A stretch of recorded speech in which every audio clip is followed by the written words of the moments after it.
But we do need to understand the significance of the Soviet Union. You know, we need to read works of literature produced in the Soviet Union. They bring to life under socialism like nothing else can. And read books written about the years when socialism was being constructed in the Soviet Union. So books like How the Steel Was Tempered by Nikolai Ostrovsky, The Zhurubins, Ivan Ivanovich, or books like Soviet Democracy or the Stalin Era. You know, books that describe to you the life of ordinary people at a time when the Soviet Union was going from strength to strength, from the time of the revolution up until the time of Stalin's death. The Soviet Union, if you read these works of literature, if you read works of eyewitnesses, was the most incredible place to live.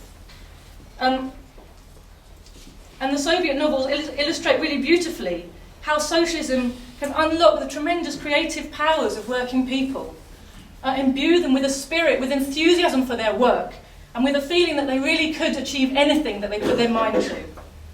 And we need to disseminate these works and ideas. There's a much bigger audience for them than you might think, and especially now, I think at this moment now,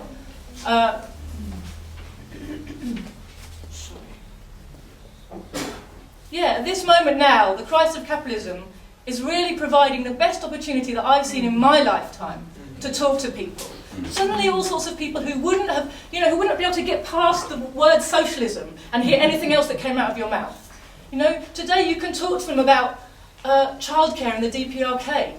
You know, you can talk to them about building of socialism in the Soviet Union. They'll listen to you. They want to hear. They're interested in answers now.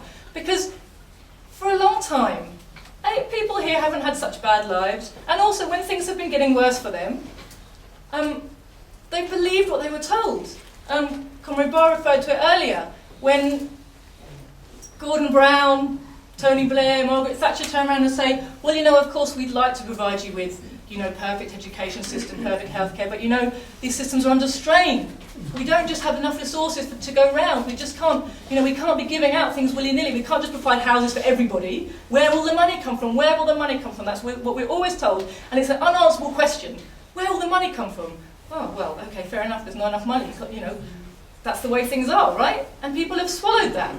But it's very hard to swallow that when suddenly 500 billion is found for the banks, out of nowhere, apparently.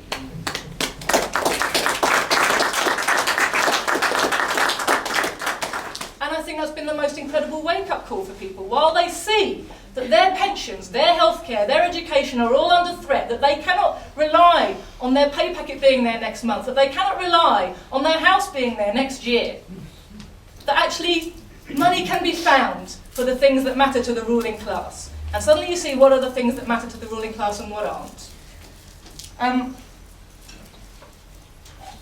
You know, my generation was taught to be nihilistic and cynical, and yet, however much we're told that that's the normal way to be, we fight it.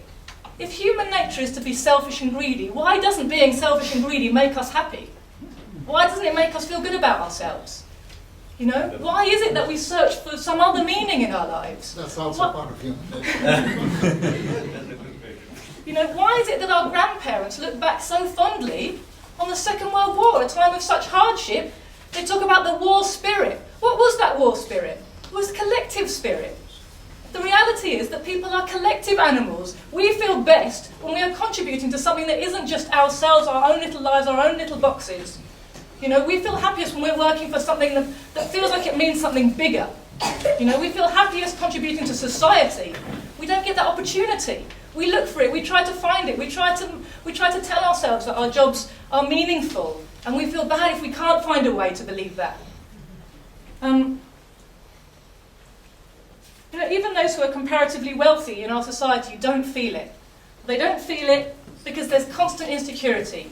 Even quite well-off middle-class people are only a couple of pay packets away from destitution, from defaulting on the mortgage, you know, from losing out on their pensions, from not being able to provide their children with, you know, what they think they need for a decent life. And that's in the good times, you know. And as we see now, you can't rely on the good times under capitalism. There's no safe investment. You play the game every way you're taught and you win. Okay, you're one of the lucky few who does everything you're told and it works out for you, and you've got your savings pot, you think you've got what you need for your pension, you invested in a few properties, you know? But tomorrow maybe the properties aren't worth anything. Maybe the money in the bank isn't there, or it isn't worth anything anymore. You know? Maybe suddenly tomorrow you have to pay for healthcare you didn't have to pay for before. Your pension's taken away from you. You can't rely on anything under capitalism. There's no such thing as security, no matter how hard you work, no matter how much you accumulate. And that's why, no matter how much people do accumulate in this society, as they're taught to, accumulate to find happiness, they don't feel happy, they don't feel comfortable. You know, it's the secret of middle-class whinging. We all look at, you know, all these well-off people moaning about, always got something to moan about. Everybody thinks if they had 10 grand a year more, they'd be happy. You know, but the people the next 10 grand up, they're not so happy either. They think they need another 10 grand. And we compare that with a picture of life in a socialist country. Can you imagine living in a world where every job makes a contribution to building a better life for people? That in itself would be such a great motivator and inspirer. You know, that in itself will unleash the creativity of so many people. Bring out people's natural collective spirit. It's really interesting to me. I recently spotted a bit of a pattern. We met a comrade from China, and he was talking about life in China and the achievements of the Chinese people in the last 50, 60 years. And he said to me, you know, we Chinese, we like to do things for ourselves. You know, we don't like to rely on others, we don't like to exploit others, we like to build things ourselves. It's just what we're like. You know, it's because we're Chinese. And we were watching a film about the Cuban Revolution. There was a Cuban taxi driver, no, a bus driver. And someone was like, you know, the interviewer was asking about the problems with the transport in Cuba because, of course, the blockade, lack of petrol, lack of spare parts. He said, you know, we're Cubans. Problems are to be solved. You know, it's because we're Cuban. We find solutions to our problems. We don't moan about them. We get on with it. We fix things.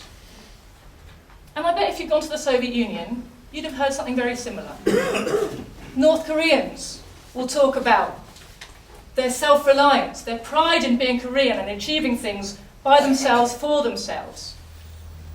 Now, I hope our comrades from these countries won't take it amiss when I say to them that my belief is it's not because they're Korean or Chinese or Cuban that they feel this way about their people, about their country, about their life.